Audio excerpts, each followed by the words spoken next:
நான் வந்து தப்பா சொல்லணும்னு இல்லை, உங்க தங்கச்சி வித்யா உயிரோட இருந்திருந்து அவங்களோட குழந்தை இறந்துருந்தா, இந்த கூட்டத்துல இருந்து உங்க தங்கச்சியோட குழந்தை இறந்துருந்தா, இதே மாதிரிதான் ஸ்டேஜ் போட்டு மேடை ஏறி எப்படியாவது கொத்து பரோட்டா போட்டு விட்டுருங்க, திமுகவை செஞ்சு விட்டுருங்க, இப்படிதான் கேட்பீங்களா அங்கிள்? அதான் இரங்கலா? நான் கேட்குறேன், என்ன போய் ஓடி ஒளிஞ்சிட்டான், வாய் இருந்தா என்ன வேணா பேசுவியான்னு கேட்குறீங்களே அங்கிள். உங்களுக்கு கால் இருந்தா என்ன வேணா ஆடுவீங்களா அங்கிள்? டிசம்பர் 27 60 நாளில் உங்க தங்கச்சி குழந்தை இறந்தோன்னு இப்படிதான் ஸ்டேஜ் ஏறி ஆடினீங்களா? எப்படி? தளபதி கச்சேரி தானே. உங்க தங்கச்சி குழந்தை இறந்தா இப்படிதான் ஆடுவீங்கல்ல? புள்ளைய இழந்திருக்குமையா, அம்மாவை இழந்திருக்குமையா, 60 நாள்ல எப்படி ஐயா டான்ஸ் ஆடின ஐயா? யார் ஐயா நீ?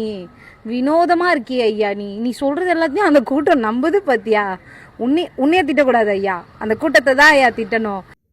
ஏமா லூஸ் மாதிரி பேசுற? நீ படிச்சிருக்கியா இல்ல படிச்ச முட்டாளா இல்ல என்ன மென்டலா நீ என்னன்னு தெரியல. கரூர்ல வந்து இந்த டிஎம்கே கவர்மெண்ட் இருக்கும்போது காசு கொடுத்து தான் வேலை கொடுப்பானுங்க.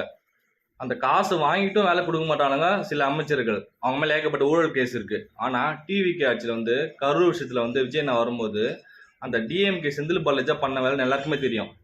ம் ஆனா விஜய் நானா தான் குடும்பம் மாதிரி நினைச்சு அவங்களுக்கு உதவி பண்ணியிருக்காரு. எப்படி? ஒரு கவர்மெண்ட் வேலை அத்தனை பேருக்கும் வாங்கி கொடுத்துருக்காரு.